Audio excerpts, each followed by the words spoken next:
नमस्कार साथियों। 6 जून 2026 को दिल्ली के ऐतिहासिक जंतर मंतर पर कॉकरोच जनता पार्टी द्वारा शुरू किया गया विरोध प्रदर्शन अचानक देश के ध्यान का केंद्र बन गया। शुरुआत में इसे सामान्य नागरिक प्रदर्शन समझा जा रहा था, जहां लोग अपनी मांगों को लेकर शांतिपूर्ण ढंग से एकत्रित हुए थे। हालांकि भीषण गर्मी और दैनिक दिनचर्या के दबाव के कारण आम प्रदर्शनों की तरह यहाँ भी धीरे धीरे भीड़ घटने की उम्मीद तो की जा रही थी, लेकिन छात्रों और युवाओं के प्रशासनिक व्यवस्था के प्रति बढ़ते गुस्से ने इस आंदोलन को शुरुआती दिनों में एक अभूतपूर्व ताकत प्रदान कर दी थी। दोस्तों, 28 जून को प्रसिद्ध पर्यावरण कार्यक्रम जो कार्यकर्ता सोनम वांगचुक के इस प्रदर्शन में शामिल होने और भूख हड़ताल शुरू करने से पूरा परिदृश्य बदल गया। वांगचुक की उपस्थिति ने बिखरे हुए जो प्रदर्शनकारी थे, एक बड़ा नैतिक आदान प्रदान वहां पर आधार प्रदान किया गया और सामान्य प्रदर्शनों में समय बीतने के साथ भीड़ कम हो जाती है, लेकिन जब कोई राष्ट्रीय स्तर का सम्मानित व्यक्तित्व अनिश्चितकालीन अनशन पर बैठता है तो सरकार पर जन भावनाओं का सीधा दबाव बनने लगता है। वांगचुक का ये कदम प्रशासन के लिए एक बड़ी रणनीतिक और राजनीतिक चुनौती बन गया। दोस्तों, हड़ताल के 2 सप्ताह बीत जाने के बाद सरकार के सामने केवल जटिल विकल्प ही बचे थे। यदि अनशनकारी की स्थिति बिगड़ती तो अंतर्राष्ट्रीय स्तर पर सम्मानित कार्यकर्ता के प्रति देशव्यापी सहानुभूति लहर पैदा हो जाती, जो सरकार की साख पर गहरा दाग लगा सकती थी। वहीं दूसरी ओर बल प्रयोग करने से जन आक्रोश भड़कने का खतरा था। राजनीतिक मोर्चे पर केंद्रीय मंत्रियों के इस्तीफे की मांग को स्वीकार करना सरकार को कमजोर दिखाने जैसा था। इन परिस्थितियों ने केंद्रीय गृह मंत्रालय और पुलिस प्रशासन को एक अत्यधिक तनावपूर्ण स्थिति में लाकर खड़ा कर दिया। दोस्तों, 15 जुलाई को दिल्ली उच्च न्यायालय में दायर एक जनहित याचिका ने इस घटनाक्रम को एक नया कानून मोड़ दे दिया।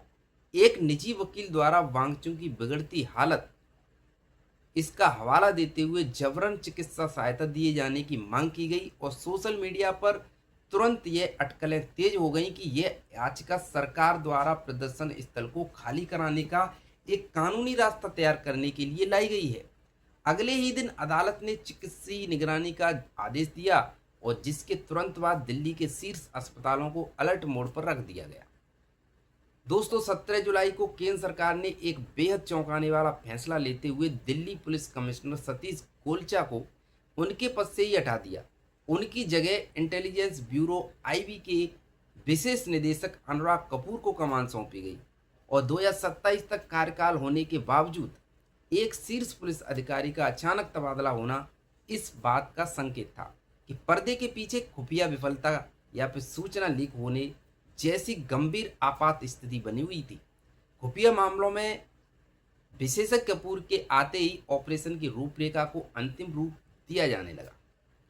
दोस्तों, 17 जुलाई की आधी रात को न्यू दिल्ली डिस्ट्रिक्ट के अधिकारियों को संसद सत्र का बहाना बनाकर इकट्ठा किया गया।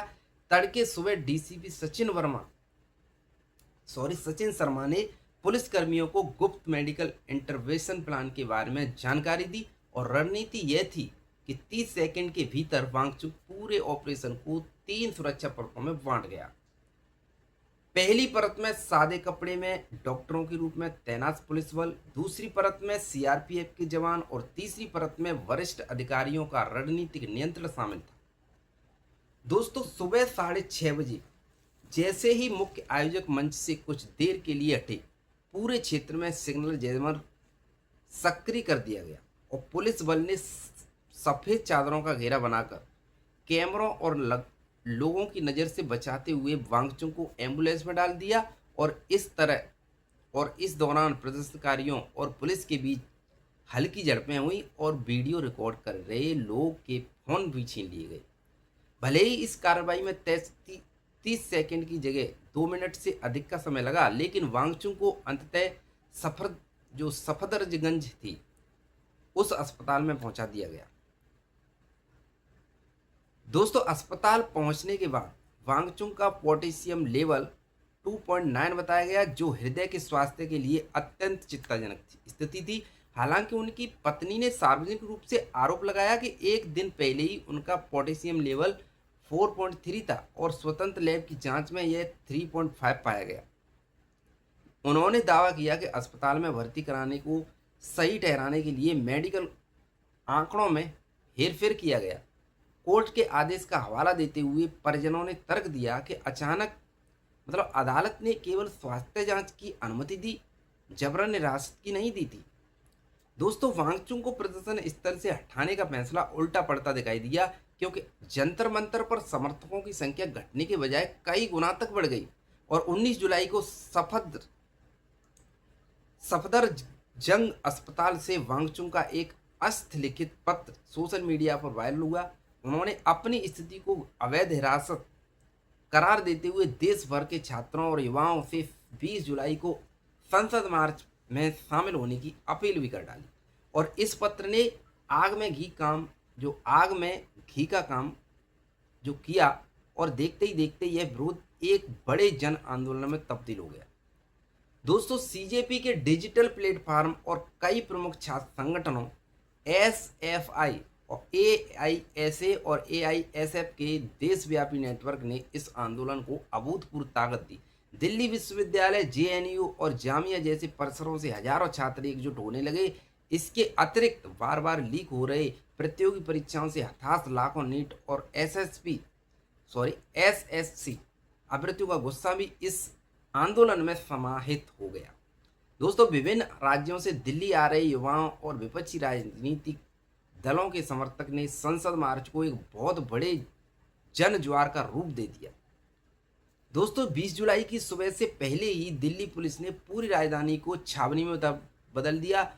धारा 163 लागू कर दी गई और अंतर्राष्ट्रीय सीमाओं को पूरी तरह से सील कर दिया गया।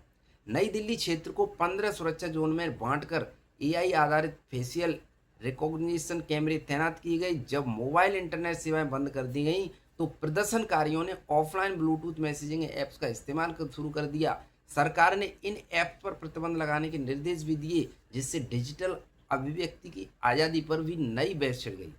दोस्तों, 20 जुलाई की सुबह जंतर मंतर एक प्रेशर कुकर की तरह उबल रहा था, जहां आने का रास्ता तो खुला था लेकिन बाहर निकलना बंद था। सुबह 10 बजे नेताओं के पहुंचते ही भीड़ बैरिकेड तोड़कर संसद मार्च की ओर बढ़ने लगी। उचित समन्वय और केंद्रीय नेतृत्व की अनुपस्थिति के कारण भीड़ अनियंत्रित हो गई। पटेल चौक और केरला हाउस के समीप जैसे ही प्रदर्शनकारी संसद भवन से महज कुछ 100 मीटर की दूरी पर पहुंचे, स्थिति पूरी तरह से नियंत्रण बाहर हो गई और पुलिस ने कड़े कदम उठाने शुरू कर दिए। दोस्तों, भीड़ को रोकने के लिए पुलिस द्वारा व्यापक लाठीचार्ज किया गया और आंसू गैस के गोले भी दागे गए। सोशल मीडिया पर आए दृश्यों में पुलिस की इस कार्रवाई के दौरान कई छात्र और महिलाएं प्रदर्शनकारियों घायल होते दिखे। प्रदर्शनकारियों ने आरोप लगाया कि उन पर क्रूरतापूर्वक हमला किया गया, जबकि पुलिस का कहना यह था कि कानून व्यवस्था बनाए रखने के लिए ये आवश्यक था।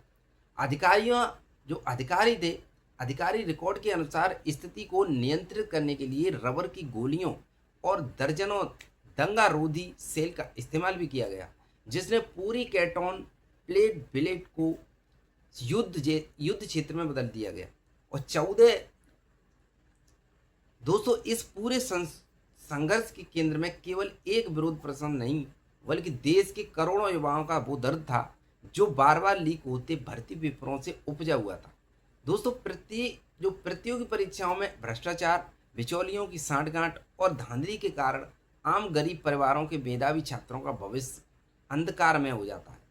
जब यूपीएससी जैसी पारदर्शी व्यवस्था देश में संभव है, तो अन्य राष्ट्रीय परीक्षाओं में ऐसी लापरवाही सरकार की मसाह पर गंभीर सवाल उठाती है। यही फ्रस्ट्रेशन युवाओं को सड़कों पर उतरने के लिए मजबूर करता है। दोस्तों, ये पूरा प्रकरण केवल एक दिन की हिंसक झड़प या फिर सुर्खियों तक सीमित नहीं है। प्रदर्शन खत्म हो जाएंगे और हैशटैग भी गायब हो जाएंगे, लेकिन अपने अधिकारों के लिए आवाज़ उठाने पर मिले जख्म युवाओं के जहन में हमेशा बने रहेंगे। एक लोकतांत्रिक व्यवस्था में जन आकांक्षाओं और परीक्षा प्रणाली में सुधार की मांगों को केवल पुलिस बल के दम पर दबाना लॉन्ग टर्म समाधान नहीं हो सकता। ये घटनाक्रम शासन की प्राथमिकताओं और युवाओं के प्रति प्रशासनिक संवेदनशीलता पर कई गहरे सवाल छोड़ जाता है। दोस्तों आपके हिसाब से क्या कहना है कमेंट में जरूर बताइएगा, और वीडियो अच्छी लगे तो वीडियो शेयर जरूर कीजिएगा, और मिलते हैं अगली वीडियो में। जय हिंद।